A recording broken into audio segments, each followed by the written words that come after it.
Ukiangalia hapa jambo inaendelea, maji yamefika mto, maji imetengeneza mto kwa highway. Ndio serikali ya Kenya hajui kutengeneza drainage. Iko hapa ni pale wapi?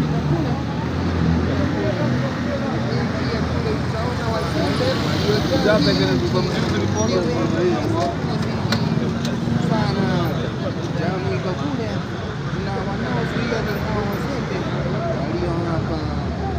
Ng'ombe tu.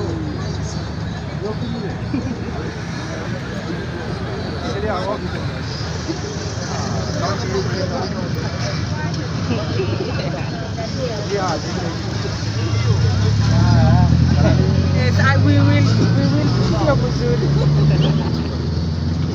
Vizuri.